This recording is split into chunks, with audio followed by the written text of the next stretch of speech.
So this would be Nova. Yeah, Nova the stand poo. And we'll get dogs coming in a moment. Oh, there was a question. A lady here has a 90-pound dog and it's too much for her to hold. Then someone outside said, get a smaller breed. No. You're probably going to have to get someone to work with the leash when you work the dog, or tie the leash. You can be stationary here with your dog tied quite securely, and you can do all the classical conditioning. Good, there we go. Lots of praise. Remember, praise them. Oh, I should be quiet while they're coming in, shouldn't I? I'll have some coffee.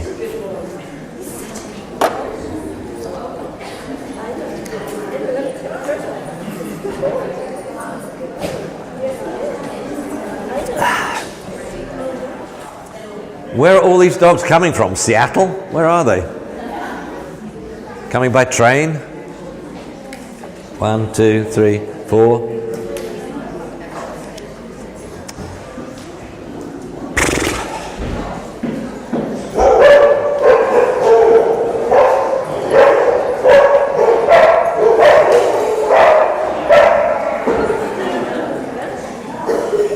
Ah, you snuck in the back way.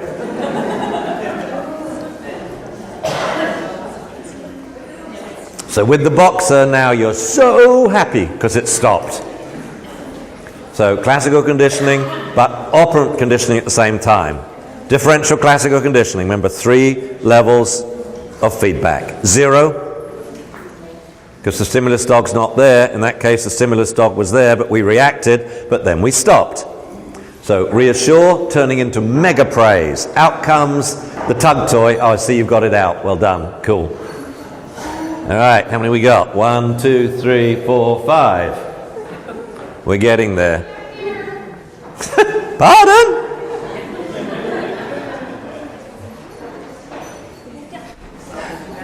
Let's see who we've got then.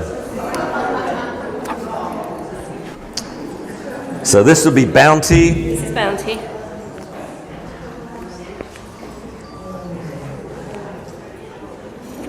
Okay, so Bounty we need to question. We are 7 to 1. Yeah. But we have punctured a foreleg, right? Yes. Okay.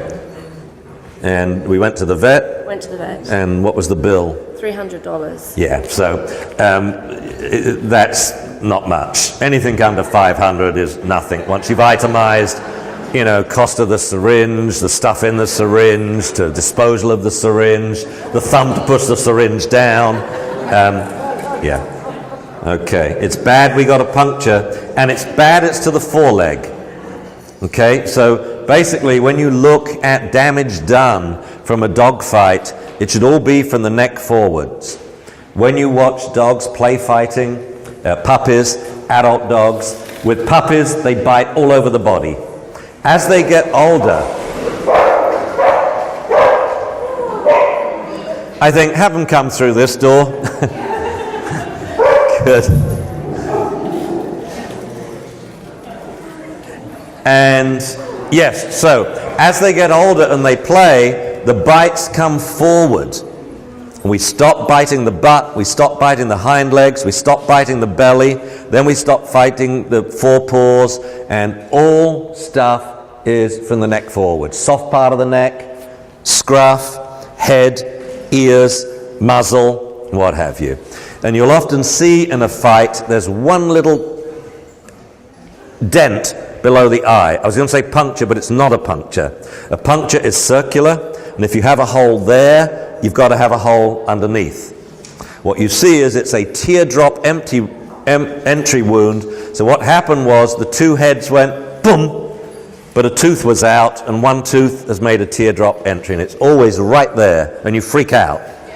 But it's not a puncture. If it were a puncture, you would just crush the dog's maxilla. I mean, you know, there'd be nothing left. All right, we're getting some dogs now. How many? We got them all? 1, 2, 3, 4, 5, 6, 7, 8, 9. We have. Good. Okay, shut the doors. We're off and running. So let's go through them. So this is Bounty the Golden. This would be just Mia. Very pretty dog. Has anyone told you you're really pretty? Yeah? She says thank She doesn't care. Birdie the Boston. So 3-0, 1-0. Okay. And Carly? Cali. C-A-L-I? Not that it matters, but C-A-L-I. Like Cali, Colombia? Like California. California. Cool, man. You sausage? I know. Yes. Okay. And this would be, is this is Bodie? Yes. Oh, I don't see much Dane there. Do you know there's Dane in it? There, you do? Well, I wasn't there when it happened, but this is what I've been told. Which dog did you see? Which dog do we know it is? Who was the female? Know anything? Oh, you don't know anything? It was a rescue. A rescue. Okay. So, Boxer Dane. Who knows? Yeah. That's cool. Why don't you move one box away from the other, so just walk the gamut down over there. Everyone praise your dogs. Hold on. Good. So this would be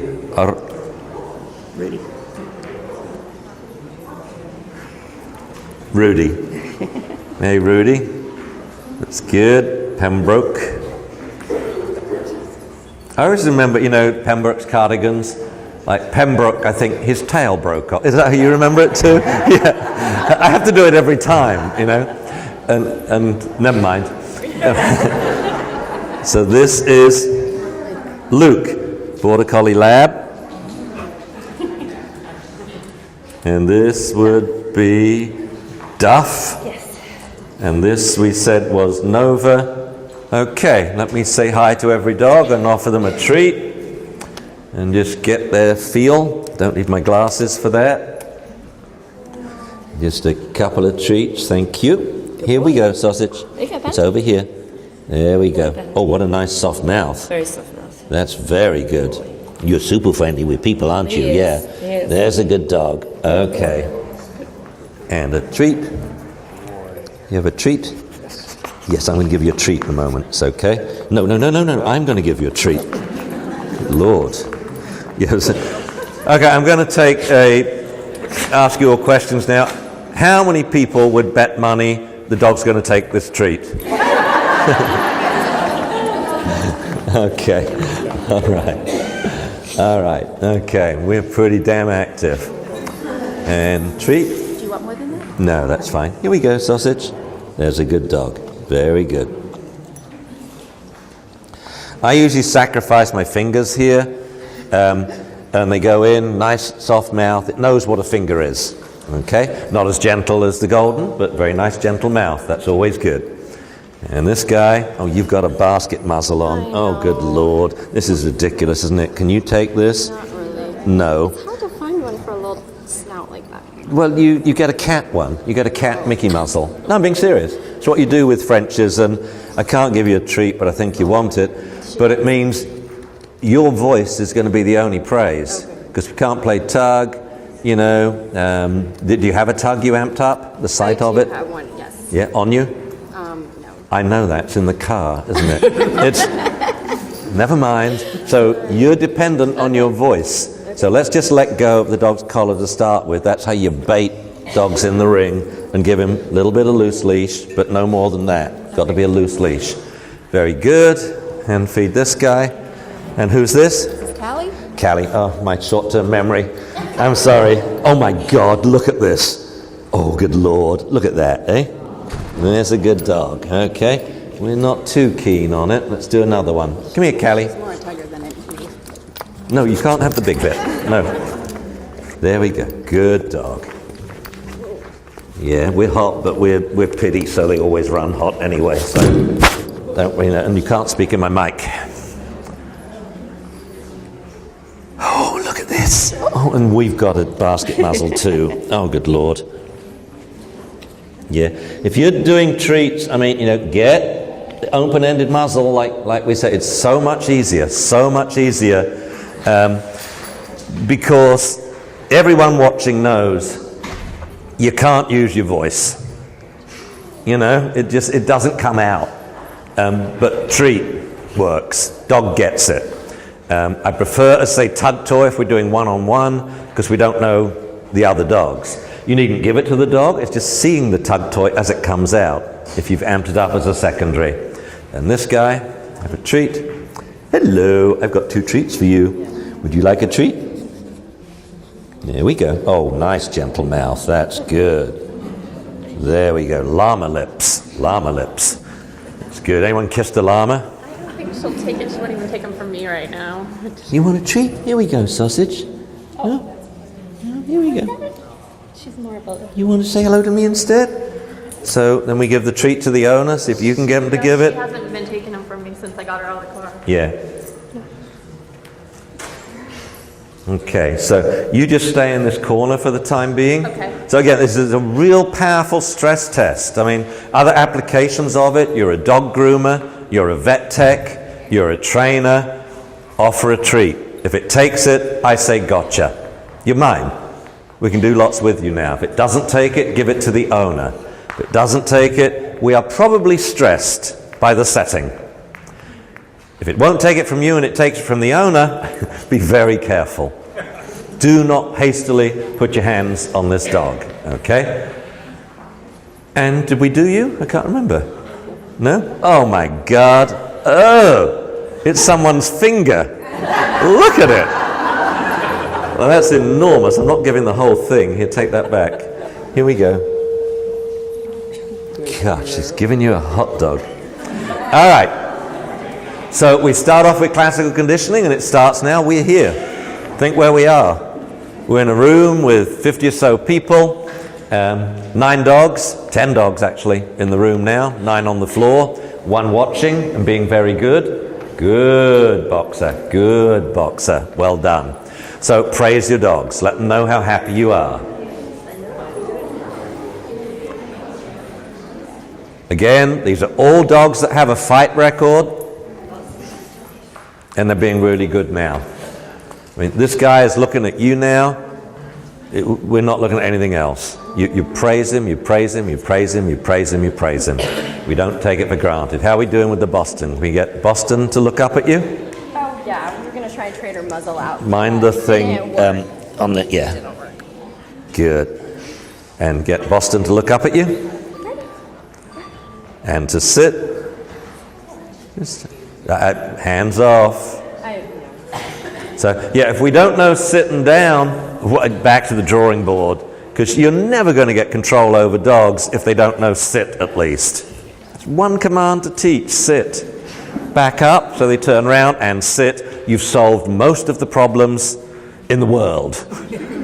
Now, I mean, think of the problems we can solve if your dog sits. Can't chase his tail, can't chase the cat, can't hump other dogs, unless they are like Sufi dogs that race whatever.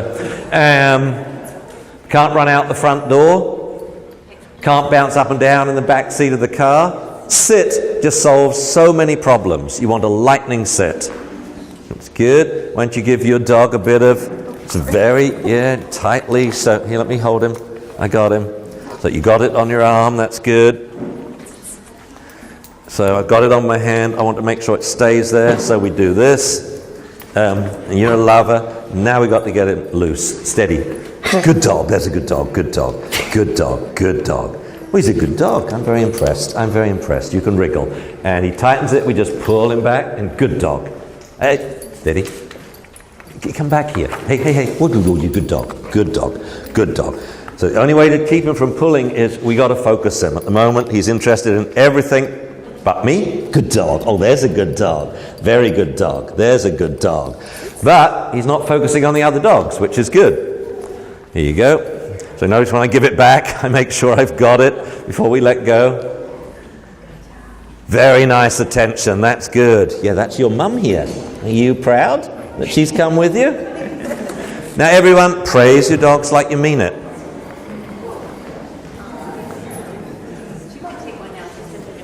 Yeah? Well, I want to know if she takes one from me. Yeah? Oh. Oh, good. You lick it.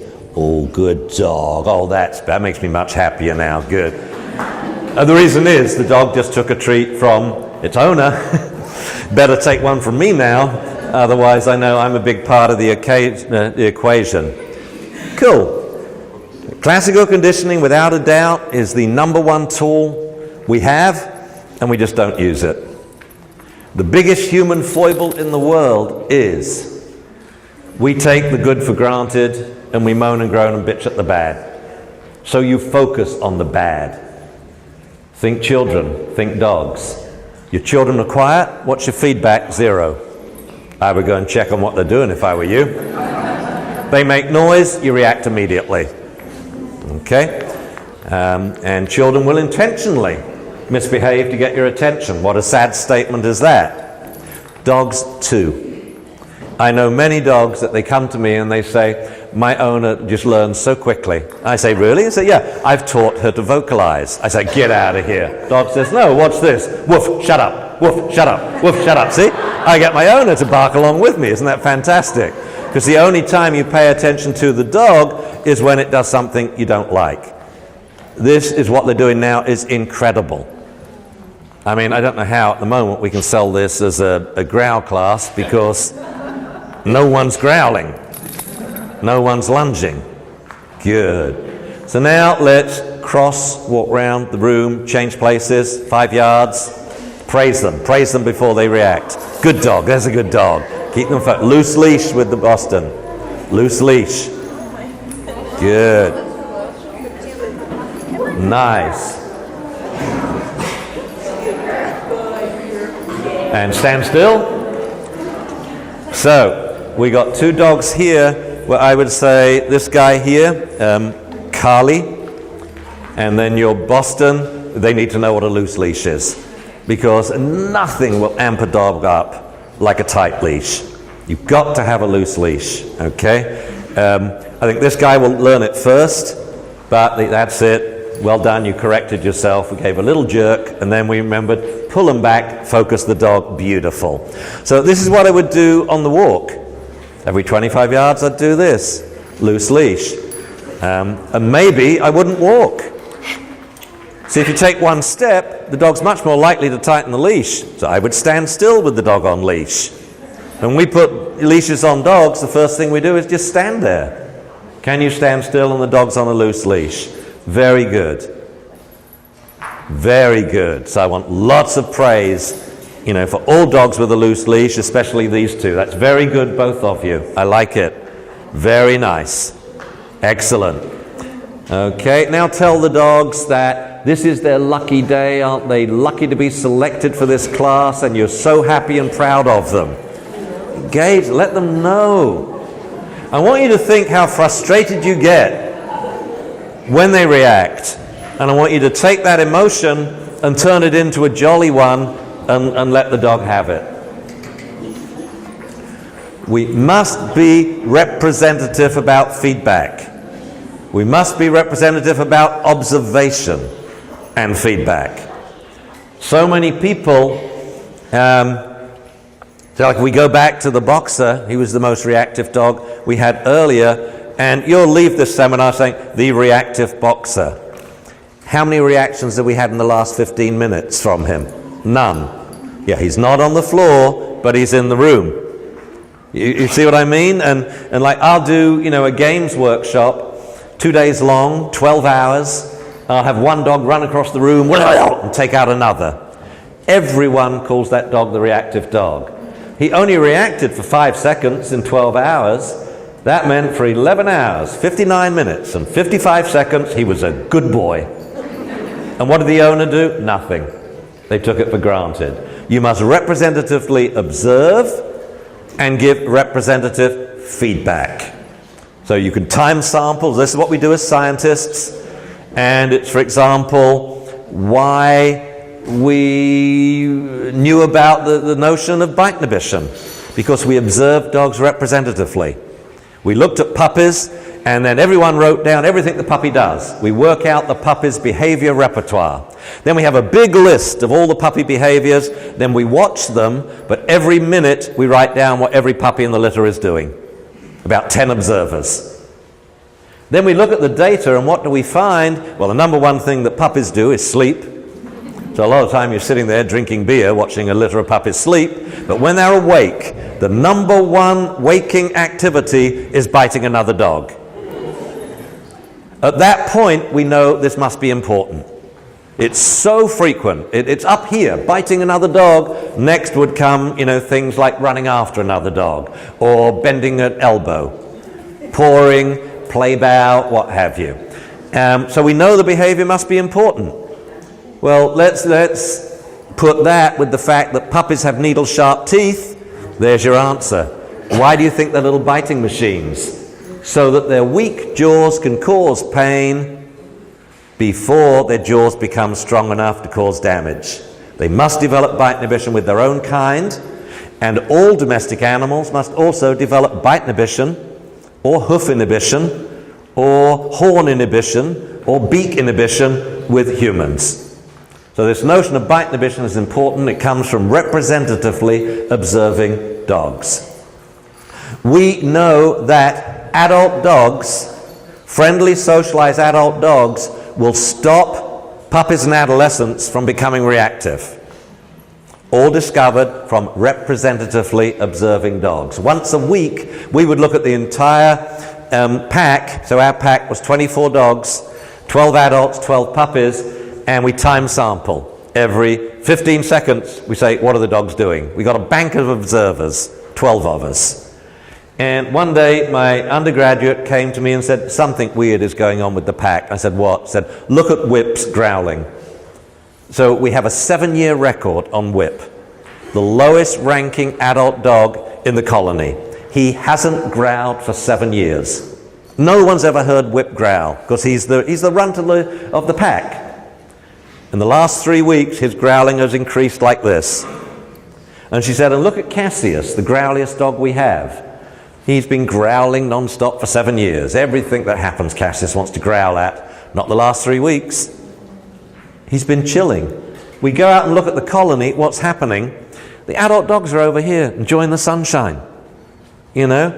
Whip, the lowest ranking dog, is sitting here surrounded by 4 male puppies, and he's got a bone here.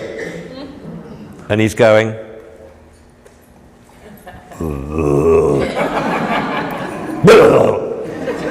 The dogs, the puppies, get this, are in sit stays and down stays, and this lasted for an hour. Could not believe it. Since then, I filmed lots of it. A socialized adult dog will just stop a puppy from becoming reactive just like that. What we desperately need to prevent the need for stuff like this is an all-age safe socialization group. And I think this will be the next profit stream in dogs. And it can either be you teach puppy classes, so Sunday you're going to have a social.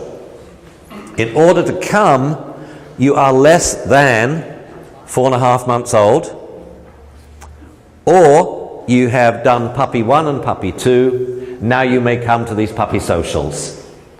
But you must come to the puppy socials, or else your membership is cancelled. You must come once a month to make sure you play with all the dogs and keep your bite inhibition. On the bigger end of this will be a canine country club, a destination resort, where people go for a day where they know there's dog parks which are fenced, there's pools to swim in, there's indoor dog parks when it's rainy, for Portland and Washington and what have you. And there's trainers there to show you how to have your dog off leash. So it can either be a Sunday social, tiny, like we offer all over the Bay Area now, many locations. It's a canine country club, but you know all the dogs there have bite inhibition. So your little puppy comes in. I mean, which dogs do we expect to be dog reactive? Breeds. Let's be breeders now. Come on. Jack Russells. Jack Russells. Yeah. Let's just say all terriers. All right, good. What other dogs do we expect to be reactive?